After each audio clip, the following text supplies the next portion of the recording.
स्वागत है दोस्तों आप सभी का आपके अपने YouTube चैनल नेस्ट परीक्षा गुरुकुल पर। दोस्तों इस वीडियो में हम झारखंड टीटी एग्ज़ाम के लिए इम्पॉर्टेंट CDP का प्रश्न देखेंगे जो कि आपके एग्ज़ाम के लिए बहुत ही ज़्यादा इम्पॉर्टेंट है। साथ ही साथ अदर एग्ज़ाम्स के लिए भी इम्पॉर्टेंट है जहाँ पर CDP पूछा जाता है। देखिए दोस्तों, इससे पहले हमने 15 प्रश्न वाला एक वीडियो अपलोड किया है।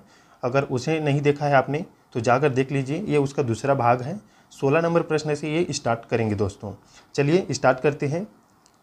अपने दोस्तों के साथ इस वीडियो को जरूर शेयर कीजिएगा दोस्तों। चलिए, विशिष्ट आवश्यकता वाले बच्चों के संदर्भ में क्षति क्या है दोस्तों, इंजरी क्या है, आपको बताना है। विशिष्ट आवश्यकता वाले बालक। अब देखिए, विशिष्ट आवश्यकता वाले बालक में कौन कौन आते हैं, तो इसमें आपका प्रतिभाशाली है, मंदबुद्धि है, आपके अपराधी बालक है, समस्या मूलक बालक है, ये सभी आते हैं, इसे ध्यान में रखिएगा। तो क्षति क्या है दोस्तों, जन्म से विकार युक्त ऊतक होते हैं क्या उनमें, तो बिल्कुल सही। शरीर के किसी अंग के भाग का न होना या उसकी कार्य क्षमता का कम होना, ये भी बिल्कुल सही है। किसी मतलब विशिष्ट आवश्यकता वाले बच्चे जो विकलांग होते हैं उसका अंग नहीं होता है या कोई अंग होने पर काम नहीं करता है दोस्तों। सी है दोस्तों, परिवेश में सामंजस्य स्थापित करने वाली समस्या उनमें उत्पन्न होती है, मतलब वातावरण में जहाँ पर भी होते हैं सामंजस्य स्थापित नहीं कर पाते। तो देखिए, ये देखने से लग रहा है ABC बिल्कुल सही है तीनों, तो ऑप्शन डी सही उत्तर हो जाएगा। उपरोक्त सही इसका सही उत्तर रहेगा। देखिए अगला प्रश्न देख लेते हैं।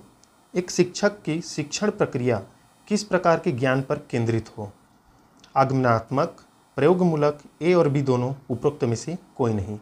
बताइएगा दोस्तों कमेंट में आप कितना सही करते हैं दोस्तों, ये भी कमेंट में ज़रूर बताया करें कि इतने प्रश्न में इतना आपने सही किया या सही अंदाज़ा लगाया। देखिए आपके एग्ज़ाम में जो है आपको ही आंसर लगाना है और ये जो प्रश्न है आपका CDP का घुमा कर ही पूछा जाता है दोस्तों। तो आपको चारों ऑप्शन को अच्छा से पढ़ना है, प्रश्न से रिलेट करना है कि कौन सा जो है प्रश्न का मतलब प्रश्न के साथ सही रूप से संबंधित होता है। तो देखिए, एक शिक्षक की शिक्षण प्रक्रिया किस प्रकार ज्ञान पर केंद्रित होती है, तो इन दोनों पर। ऑप्शन A और B दोनों सही है, मतलब C सही हो जाएगा, बोथ। चलिए देख लेते हैं दोस्तों, आगमनात्मक और प्रयोगमूलक ये क्या है। तो देखिए दोस्तों, आगमन विधि से आगमनात्मक बना है। जब विद्यार्थी को विशिष्ट उदाहरणों के आधार पर सामान्यीकरण करने की क्षमता विकसित करने की ओर अग्रसर किया जाता है तो वे शिक्षण अधिगम प्रक्रिया में सक्रिय होकर रुचि लेते हैं। वस्तुतः शिक्षण का यह सूत्र आगमन विधि पर आधारित होता है। देखिए, आगमन निगमन की बात करें तो नियम से उदाहरण की ओर होता है, वहीं आगमन जो है उदाहरण से नियम की ओर होता है। पहले उदाहरण बताया जाता है फिर नियम। प्रयोगमूलक की बात करें दोस्तों, तो प्रयोगमूलक ज्ञान वह है जो सिद्धांत के बजाय अवलोकन पर, प्रयोग पर, इंद्रियों के माध्यम से प्राप्त किया जाता है। यह साक्ष्य वह सूचना है जो किसी कथन की सत्यता या मिथ्या को सही ठहराती है। यह अवलोकन और प्रयोग के माध्यम से हासिल की जाती है दोस्तों। देख लीजिएगा क्या होता है प्रयोगमूलक और आगमनात्मक। चलिए अगला प्रश्न देखते हैं, मोस्ट इंपॉर्टेंट है दोस्तों, 18 नंबर प्रश्न ये। शिक्षा का अधिकार अधिनियम 2009 मतलब RT एक्ट 2009 के अनुसार कौन सा कथन सही नहीं है दोस्तों। सरकारी शिक्षक स्कूल के अलावा ट्यूशन नहीं ले सकते, ये तो बिल्कुल सही है, ये कहा गया है 2009 अधिकार अधिनियम में। बच्चों के मुफ्त शिक्षा देने की जिम्मेदारी केंद्र राज्य की होगी, बिल्कुल सही है, समवर्ती सूची में शामिल है शिक्षा। C है दोस्तों, विशेष आवश्यकता वाले बच्चों के लिए मुफ्त शिक्षा की उम्र को 14 से बढ़ाकर 18 वर्ष की गई है। देखिए, यह कथन जो है गलत है, मतलब गलत ही पूछा है तो यही सही हो जाएगा। बच्चे अपनी उम्र के अनुसार ही स्कूल में प्रवेश ले सकते हैं, ये भी कथन जो है बिल्कुल कहा गया है 2009 में RTE में, तो ये भी सही है। देखिए, अगर आपका उम्र 14 वर्ष हो रहा है तो आपको सीधा 8वीं कक्षा में जो है प्रवेश दिया जाएगा। ये नहीं कि आपको पहली से ही या नर्सरी से जो है एडमिशन दिया जाएगा, ये नहीं, आपके उम्र के आधार पर। इसी को इसमें नीचे में देख लीजिए, वही नियम है। शिक्षक अधिकार अधिनियम 2009 में 6 से 14 वर्ष के बालक को मुफ्त शिक्षा है। कोई भी सरकारी शिक्षक जो है ट्यूशन नहीं ले सकते। बच्चों को शिक्षा देने की जिम्मेदारी केंद्र और राज्य दोनों की है और बच्चे अपनी उम्र के आधार पर ही स्कूल में प्रवेश ले सकते हैं। इसका स्क्रीनशॉट ले लीजिएगा दोस्तों, यहाँ से प्रश्न बनता है। देखिए, जीन पियाजे एक मनोवैज्ञानिक जो है संज्ञानात्मक विकास का सिद्धांत दिए हैं, मोस्ट इंपॉर्टेंट इन्हीं से प्रश्न बनता है। तो इनके अनुसार किस अवस्था में भाषाई योग्यता एवं संप्रेषणशीलता का सर्वाधिक विकास होता है दोस्तों, कौन सी अवस्था में। 4 अवस्थाएं दी है दोस्तों, संविधि पेशीय अवस्था, पूर्व संक्रियात्मक और मूर्त संक्रियात्मक अवस्था, अमूर्त संक्रियात्मक अवस्था। तो देखिए, भाषाई योग्यता एवं संप्रेषणशीलता का सर्वाधिक विकास दोस्तों अमूर्त संक्रियात्मक अवस्था में होती है। ऑप्शन डी जो है सही हो जाएगा। इसका आप एज याद रखिएगा, संविधि पेशीय अवस्था 0 से 2, पूर्व संक्रियात्मक अवस्था 2 से 7, मूर्त संक्रियात्मक अवस्था 7 से 11 और जो चौथा है अंतिम अमूर्त संक्रात्मक अवस्था या औपचारिक संक्रात्मक अवस्था 11 से 15 होता है। कहीं कहीं पर 11 से ऊपर दिया जाता है और ये लेकिन 15 माना गया है। तो देखिए ऑप्शन कौन सा सही था, डी, इसे देख लीजिएगा। देखिए अगला प्रश्न देखते हैं, सामाजिक विकास से संबंधित किस चरण में व्यक्ति समूह, समाज और राष्ट्र के बृहत्तर हितों में अपने हित को त्याग सकता है? उत्तर बाल्यावस्था, किशोरावस्था, प्रौढ़ावस्था या वृद्धावस्था। बताइए दोस्तों, वो कौन सी अवस्था है जिसमें बच्चा या बालक जो है राष्ट्र, समाज, समूह के हित के लिए कुछ भी कर सकता है? दोस्तों वो कौन सी अवस्था है जिसमें वो कर सकता है? तो देखिए दोस्तों, वह अवस्था है किशोरावस्था, एडोलनेस। ऑप्शन बी जो है सही हो जाएगा। देखिए 21 नंबर प्रश्न है, कोहलबर्ग के नैतिक विकास के सिद्धांत पर। कोहलबर्ग ने क्या सिद्धांत दिया है? तो नैतिक विकास का सिद्धांत। सबसे पहले जो है नैतिक विकास का सिद्धांत देने वाले थे, सबसे पहले तो आधा में छोड़ दिए थे, वो है जीन पियाजे दोस्तों। लेकिन सिद्धांत पूरा कौन दिए हैं? तो कोहलबर्ग ने, इसे याद रखिएगा। इनके अनुसार जो है कौन सी अवस्था बालक के नैतिक विकास की अवस्था नहीं है दोस्तों? कानून एवं व्यवस्था अभिविन्यास, स्वकेंद्रित समाज केंद्रित अभिमुखता, सामाजिक अनुबंध अभिमुखता, दंड तथा आज्ञा पालन अभिमुखता। ये आप थोड़ा सा अटपटा लग रहा होगा, ये जो ऑब्जेक्टिव है इसमें। तो देखिए जो पहला वाला अवस्था है दोस्तों, ये नहीं दिया गया है, ये इनके सिद्धांत में नहीं कहा गया है। बाकी ये जो नीचे में 3 है बी सी डी, ये बिल्कुल सही है। ये जो है उनके सिद्धांत में है, मतलब नहीं है पूछा है, यही नहीं है और यही हमारा सही उत्तर हो जाएगा। देख लेते हैं। देखिए इन्होंने 3 स्तर बताए हैं दोस्तों। लेवल 3 है, चरण 6 है, याद रखिएगा। चरण 6, लेवल 3 है। कौन कौन से? पूर्व परंपरागत स्तर, परंपरागत स्तर, उत्तर परंपरागत स्तर। उत्तर मतलब बात का दोस्तों। तो देखिए प्रत्येक स्तर में 2 चरण हैं। तो पहला जो स्तर है पूर्व परंपरागत, उसमें दंड एवं आज्ञा पालन है। दूसरा है यांत्रिक सापेक्षिक। दूसरा है परंपरागत स्तर में परस्पर एकरूप अभिमुखता, अधिकार संरक्षण अभिमुखता। तीसरा है उत्तर परंपरागत स्तर, सामाजिक अनुबंध एवं सार्वभौमिक नैतिक। अब देखिए ये थोड़ा सा नाम जो है इसमें चरण जो है कठिन लग रहा है, तो इसे याद आप कैसे कीजिएगा? सिंपल भी बोला जाता है इसे। दंड एवं आज्ञा पालन, अहंकार की अवस्था, good boy and good girl, अच्छा लड़की अच्छा लड़की और अच्छा लड़का, ऐसा।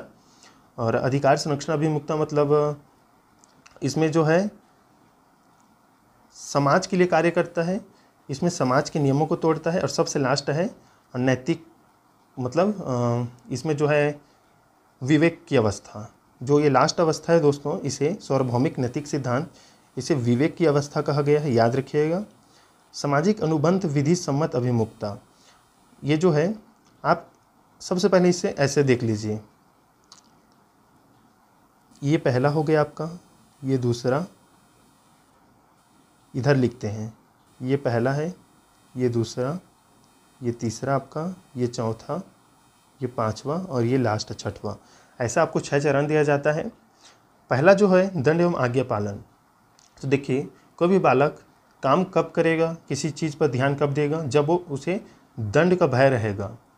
दंड के भय से वो आज्ञा का पालन करने लगता है। इस अवस्था में यही बताया गया है इनके सिद्धांत में, कि बालक जो है दंड के भय के कारण कि मुझे मारा जाएगा, पीटा जाएगा, वो आज्ञा का पालन करता है। दूसरा यांत्रिक सापेक्षिक अभिमुखता, इसे अहंकार की अवस्था कहा गया है। अहंकार की अवस्था, जैसे को तैसा कहा गया है, ये दूसरी अवस्था है। मतलब कोई बच्चा अगर आपको मारे तो आप भी उसे मारेंगे, जैसे को तैसा। अगर मेरा पेन किसी ने छीना तो मैं उसका पेन छीन लूँगा। तो ये हो गया दूसरी अवस्था। तीसरा अवस्था है परस्पर एकरूप अभिमुखता, अच्छा लड़की अच्छा लड़का। अब इसमें क्या होता है, अगर मैं कुछ अच्छा काम करता हूँ और समाज द्वारा मुझे तारीफ मिल जाती है तो मैं प्रसन्न हो जाता हूँ। प्रसन्नता की अवस्था भी कहा गया है इसे। और अच्छे कार्य आप उसके बाद करने लगते हैं समाज को दिखाने के लिए। अधिकार संरक्षण अभिमुखता, आप इसमें समाज के नियमों का पालन करते हैं चौथी अवस्था में। जैसे रास्ते में कोई भी नहीं है लेकिन ट्रैफिक का रेड लाइट चालू है, तो आप अकेले हैं फिर भी आप जो है रोड क्रॉस नहीं करेंगे, आप नियम का पालन करेंगे। जो पांचवी अवस्था है दोस्तों, ये इसमें आप जो है नियमों को तोड़ेंगे।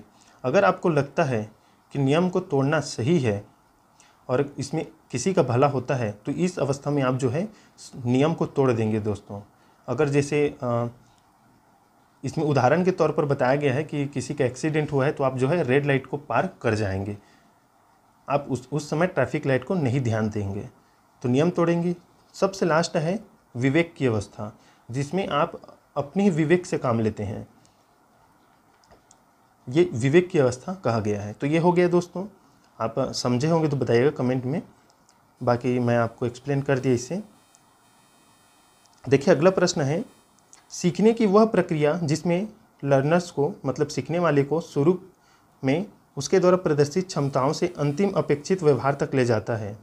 बैंकिंग मॉडल, प्रोग्रामिंग मॉडल, रचनावादी मॉडल, उपरोक्त सभी। तो देखिए दोस्तों, कोई भी सीखने वाले हैं उसे शुरू में उसके द्वारा प्रदर्शित जो क्षमता है वो अंतिम अपेक्षित व्यवहार तक किस में जाता है, तो प्रोग्रामिंग मॉडल में। ऑप्शन बी जो है सही उत्तर हो जाएगा। 23 नंबर प्रश्न है, देखिए पियाजे के अनुसार बच्चों के संज्ञानात्मक विकास में मूर्त संक्रियात्मक अवस्था होती है। मूर्त संक्रियात्मक अवस्था दोस्तों, तो अभी भी बताए थे हमने, कौन सी अवस्था होगा इसमें से, 8 से 15, 7 से 11, 0 से 8 या 15 से 18, बताइएगा। तो देखिए सही अवस्था है इसका या सही उत्तर है ऑप्शन बी, 7 से 11 होता है मूर्त संक्रियात्मक अवस्था, अमूर्त होता है 11 से 15। देखिए अगला प्रश्न है इसमें, संज्ञानात्मक विकास का अर्थ है दोस्तों व्यक्तिगत विकास, अभियोग्यता का विकास, बच्चे का विकास, शारीरिक कौशल का विकास। बताइए संज्ञानात्मक विकास का अर्थ क्या होता है, कमेंट जरूर कीजिएगा दोस्तों आप सभी आंसर। तो देखिए आपका संज्ञानात्मक विकास अगर है दोस्तों तो आप में है अभियोग्यता का विकास। अगर आपका संज्ञान का विकास अच्छे से हुआ है तो आप समझिए अभियोग्यता का आपका विकास हो गया है। ऑप्शन बी जो है सही उत्तर हो जाएगा। आपके संज्ञान में दोस्तों सभी चीज़ आती हैं, जैसे तर्क करना, कल्पना करना, याद करना, निर्देश देना, ये बिल्कुल सभी उसमें समाहित होता है। देखिए 25 नंबर प्रश्न है, रूपा के आंखों की कॉर्निया सूख गई है और उसे दिखाई देना बंद हो गया है। आप रूपा को किस समूह के अंतर्गत रखकर कार्य करेंगे, अपंगता, क्षति, अक्षमता, सामान्य। बताइए दोस्तों किसके अंतर्गत रखकर आप कार्य करेंगे। तो देखिए इसका सही उत्तर हो जाएगा दोस्तों ऑप्शन सी, अक्षमता के अंतर्गत। देखिए दोस्तों अगला प्रश्न है 26 नंबर, विशेष आवश्यकता वाले बच्चों के लिए समावेशी शिक्षा का प्रयोजन रखा गया है जिसका मुख्य उद्देश्य है कक्षा में सहयोग की भावना बढ़े, सहानुभूति के भाव मिल सके, जीवन की सामान्य प्रक्रियाओं से तालमेल बिठाकर सीख सके या उन्हें शिक्षित कर सके। बताइए दोस्तों समावेशी शिक्षा का प्रयोजन रखा गया है किस आधार पर। तो देखिए दोस्तों जीवन की सामान्य प्रतिक्रियाओं या प्रक्रियाओं से तालमेल बिठाकर सीख सके। हमें पता है दोस्तों एनसीएफ 2005 में कहा भी गया है, एनसीएफ 2005 यहाँ से भी प्रश्न आता है कि कक्षा में जो भी शिक्षण कार्य है उसे बाहरी जीवन से जोड़ा जाए। तो समावेशी शिक्षा का भी यही उद्देश्य है कि जीवन की सामान्य जो प्रक्रियाएं हैं उसे तालमेल बिठाकर ही सीखा जाए। तो ऑप्शन सी जो है सही उत्तर हो जाएगा। देखिए 27 नंबर प्रश्न है, बच्चों में सामाजिक भावनात्मक संबंध बनाने की कठिनाई की समस्या को एक शिक्षक कैसे पहचाने। भिन्न भिन्न परिस्थितियों में उसके व्यवहार का अवलोकन कर, अनुमान लगाकर, माप कर या पालकों से पूछकर। सही उत्तर दोस्तों क्या रहेगा, सामाजिक भावनात्मक संबंध बनाने की कठिनाई की समस्या को एक शिक्षक कैसे पहचानेगा। तो सही उत्तर हो जाएगा दोस्तों ऑप्शन ए, भिन्न भिन्न परिस्थितियों में उसके व्यवहार का अवलोकन करना है आपको। अलग अलग जो परिस्थिति उत्पन्न होती है उसमें उसका व्यवहार कैसा है दोस्तों, इसको आपको देखना है। तो इस प्रकार से आप जो है सामाजिक भावनात्मक संबंध की कठिनाई को उसके समझ सकते हैं, उसकी समस्या को जान सकते हैं एक शिक्षक होने के नाते। देखिए दोस्तों अगला प्रश्न है, बाल विकास की किस अवस्था को भाषा सीखने की सर्वोत्तम अवस्था कहा जाता है। शैशवावस्था को, पूर्व बाल्यावस्था को, मध्य बाल्यावस्था को या उत्तर बाल्यावस्था को। बताइएगा बाल विकास की किस अवस्था को भाषा सीखने की सर्वोत्तम अवस्था कहा जाता है। तो इसका सही उत्तर हो जाएगा दोस्तों ऑप्शन ए, शैशव अवस्था। शैशवावस्था को भाषा सीखने की सर्वोत्तम अवस्था कहा जाता है। फ्रायड ने भी कहा है दोस्तों, जो मनोवैज्ञानिक हैं फ्रायड, इनका कहना है दोस्तों बच्चा उसी उम्र में बन जाता है, मतलब जो कुछ बनना होता है वो 4 से 5 वर्षों में जो है बच्चा बन जाता है।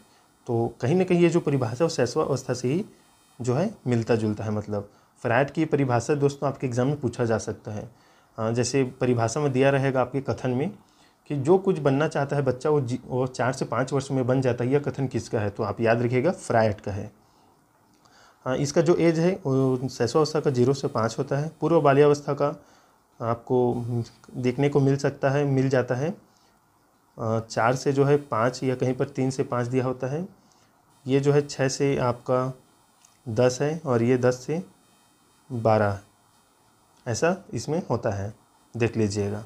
कहीं कहीं पर थोड़ा सा अंतर होता है इसमें एज में।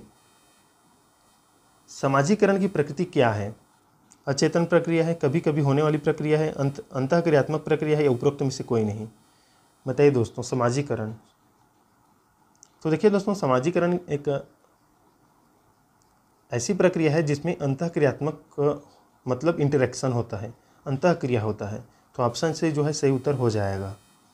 समाजीकरण मतलब समाज के व्यक्ति एक दूसरे से सीखते हैं, बात करते हैं, भाषा का आदान प्रदान होता है। इसमें बहुत से मतलब ज्ञान का इधर से उधर होता है दोस्तों, एक दूसरे से अनुकरण के माध्यम से सीखते हैं। तो ये अंतःक्रिया ही इसमें सम्मिलित होती है। ऑप्शन सी जो है सही उत्तर हो जाएगा। देखिए दोस्तों, अगला प्रश्न है 30 नंबर। एक शिक्षक विद्यार्थियों को समझाते हैं कि उन्हें दूसरों के दृष्टिकोण से उत्तेजित नहीं होना चाहिए, भले ही उनके दृष्टिकोण स्वयं से विपरीत क्यों न हो। वह विद्यार्थियों के किस पक्ष पर ध्यान दे रहा है? संज्ञानात्मक विकास, संवेगात्मक विकास, शारीरिक विकास या सामाजिक विकास? बताइए दोस्तों। तो इसका सही उत्तर हो जाएगा दोस्तों संवेगात्मक विकास। देखिए, इसमें उत्तेजित की बात किया गया है, मतलब संवेग से। आपकी क्रोध है, भय है, प्रेम है, ईर्ष्या है, ये सभी आपके संवेग में शामिल होते हैं। अगर आपका संवेगात्मक विकास हुआ है दोस्तों, तो आप अपने क्रोध पर नियंत्रण कर सकते हैं। अगर आपके सामने कोई चिल्ला रहा है आपको, तो आप धीमी आवाज़ में अच्छे से बात कर सकते हैं। ये आपका है संवेगात्मक विकास। मतलब आप जो है उत्तेजित नहीं हुए तीव्र गति से। अगर वो चिल्ला रहा है तो आप अच्छे से जवाब दिए, मतलब आप में नियंत्रण करने की क्षमता है आपके उत्तेजनाओं को। तो ऑप्शन बी जो है सही उत्तर हो जाएगा। तो ये थे इम्पॉर्टेंट 15 प्रश्न, और इससे भी पहले हमने 15 प्रश्न कराया है दोस्तों। उस वीडियो को नहीं देखे हैं आप तो जाकर देख लीजिएगा। आपके CDP से ये जो है आपके CTET एग्ज़ाम के लिए भी इम्पॉर्टेंट है, आपके झारखंड TET के लिए भी। चैनल को जरूर सब्सक्राइब कीजिए और अपने दोस्तों के साथ ज़रूर शेयर कर दीजिएगा। मिलते हैं दोस्तों नेक्स्ट वीडियो में, तब तक के लिए धन्यवाद।